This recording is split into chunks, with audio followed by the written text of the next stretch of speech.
In this video, we'll be taking a look at 3 college football games happening on December 29, 2022, and providing you with free team picks and total picks for each one of those games. So 2 picks for each game, 6 picks in total. Welcome back to Cash Out Sports. Let's dive right into it. Oh, and don't forget to subscribe and to click the bell icon to get notified as soon as these videos get released, so that you have more time to plan out your bets as we provide these videos on a daily basis. I can guarantee that you'll have all the important information that you'll need on these 3 college football games after fully watching this video. One more thing before we start. If you would like to gain access to our best exclusive betting picks to take your sports betting journey to the next level, then check out our Patreon in the link down below, where we offer anywhere from 1 betting pick a day up to 10 betting picks a day and much more. Now let's get started.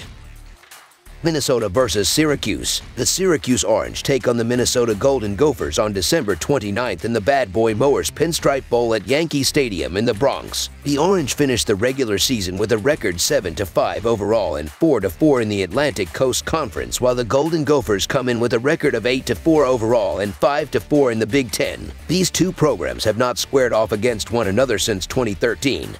When Syracuse won 21-17. The Orange are 4-0 against the spread in their last 4 bowl games and 0-5 against the spread in their last 5 games overall. The Golden Gophers are 5-0 against the spread in their last 5 bowl games and 8-1 against the spread in their last 9 games on grass. The under is 6-1 in Orange last 7 neutral site games. The under is 4-1 in Golden Gophers last 5 games overall. Even though Minnesota comes into this game with a better record than Syracuse, the Gophers were very mediocre this year, struggling against every team they played that had a winning record. Minnesota failed to beat any ranked teams, and they benefited from playing in the very weak Big Ten West all year. Syracuse will be playing this game close to home in New York, and the Orange should be able to regroup after a tough finish to the year when their quarterback Schrader was dealing with injuries. Schrader was healthy and played well in the Orange's final game of the year against Boston College. He should be fine here. The Minnesota Golden Gophers are the more physical, more balanced team, and they should be favored.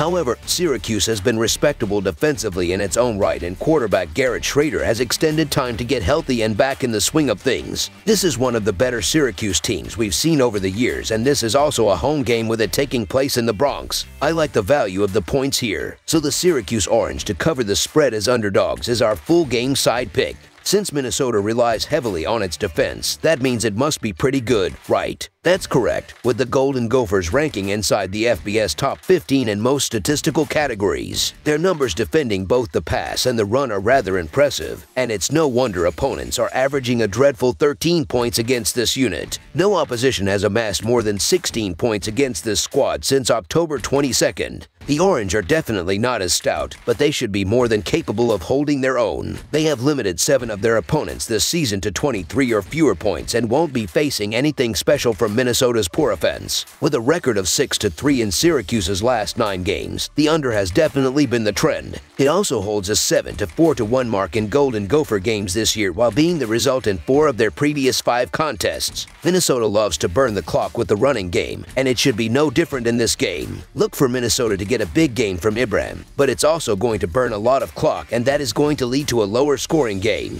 This game will have troubles even getting into the 30s. Under the projected total is our full game total pick.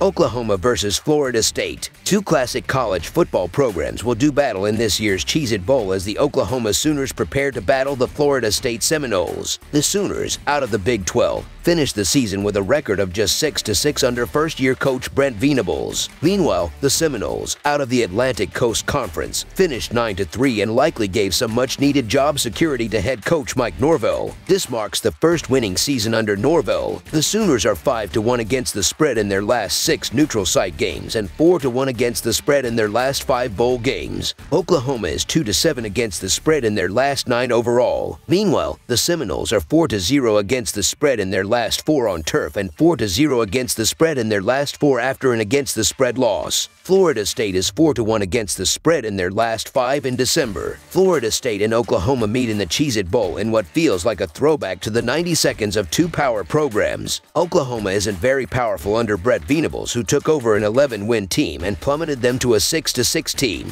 A loss would give Oklahoma a rare losing season, and there will be a decided advantage for the Seminoles. The venue of the game being in the state of Florida is bad news for the Sooners, but the good news for them is that quarterback Dylan Gabriel and top witty out Marvin Mims will play in the game. Florida State's pass defense ranks third in the nation, allowing just 159 yards per game, so it's not like Gabriel and Mims will have a field day. Florida State also got defensive standouts in defensive end Jared Verse and safety Jamie Robinson to stay in school and play in this game. Florida State will also have an advantage in the run game with Trey Benson, who averages nearly 7 yards per carry against a bad Oklahoma run defense that allows 189 rushing yards per game. There is just too much firepower on both sides of the ball for Florida State, so the Florida State Seminoles to win and cover the spread as favorites is our full game side pick. While both of these teams rank in the top 25 in points per game, there are reasons to think they may not be as productive in the Cheez-It Bowl. The Sooners are missing some key pieces and are facing a tough test against the Seminoles defense, which only allows 21 points per game. With the immense pressure from the pass rush of Florida State, I expect Oklahoma to struggle greatly to execute their offense. The Sooners have had the total go under in 7 of their 12 games this season, and against the stout Seminoles defense, I expect it to miss once again. Under the projected total is our full game total pick. Washington versus Texas. The Texas Longhorns take on the Washington Huskies in the Valero Alamo Bowl on Thursday night from the Alamodome. Texas comes into this one with an 8-4, having finished the season with back-to-back wins. For Washington, this has been one of their most impressive seasons in a while, having reeled off 6 wins of their own after back-to-back losses in the middle of the year. These two have anything but an extensive history with each other, and there's little doubt that this one has the potential to be one of the most interesting matchups of the bowl season. Washington is 4-0 against the spread in their last 4 non-conference games and 5-1 against the spread in their last 6 games following an against the spread win, while the under is 4-0 in their last 4 neutral site games. Texas is 4-0 against the spread in their last 4 bowl games and 4-0 against the spread in their last 4 games against the Pac-12, while the under is 5-1 in their last 6 bowl games. This is an interesting matchup as Texas really came on strong over the course of the season, especially later on in the year. However, I haven't been impressed with Quinn Ewers at quarterback for the Longhorns, and Hudson Card's gone into the transfer portal. Also, Bijan Robinson may have himself a game, but the Huskies' rush defense is the best facet of the unit as a whole. Texas has yet to be an underdog this year, and Washington has been an underdog just once. This is going to be an entertaining game, but the Longhorns will be without 2 of their best weapons in Robinson and Johnson. The 2 top tailbacks have accounted for 23 touchdowns this year together. The passing attack of Washington is going to be explosive as they rank number 1 in the nation in that category. Penix is the best player on the field, and he will show it in Thursday's game. The Longhorns are allowing 239 pass yards per game, which ranks 88th in college football. The Huskies should exploit this. Michael Penix Jr. isn't opting out as he has yet to play in a bowl game, and I think he uses that as motivation to lead this Huskies team to a potential W here. So the Washington Huskies to cover the spread as underdogs is our full game side pick.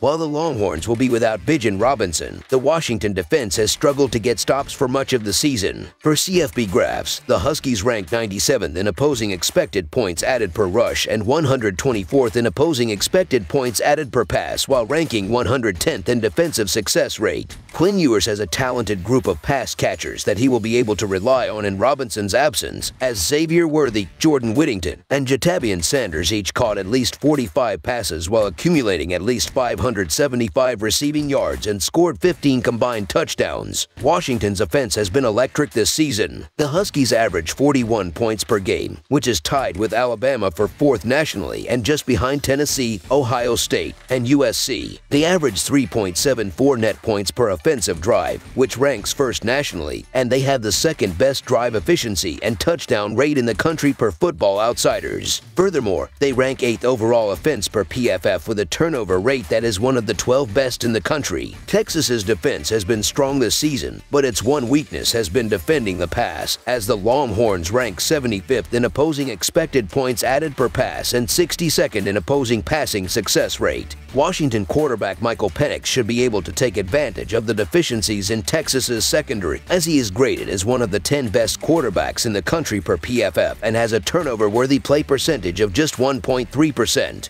Postseason college football games with a total of at least 63 have gone over 18 out of 26 times since the 2019 season, and I believe that trend will hold true in this matchup. Both of these teams rank in the top 50 in seconds per play, so the pace will be fast enough to surpass this lofty total. This game has all the makings for a high-scoring affair. Expect a lot of passing and a lot of points. Over the projected total is our full game total pick. That's all for now, so if you have any other games you would like reviewed, then leave a comment down below with the game you would like analyzed. Subscribe to our channel, leave a like on this video, and we'll get to it as soon as we possibly can. We would also love to hear your opinion on the picks presented to you in this video, whether you agree or disagree with them, so leave a comment down below and do let us know.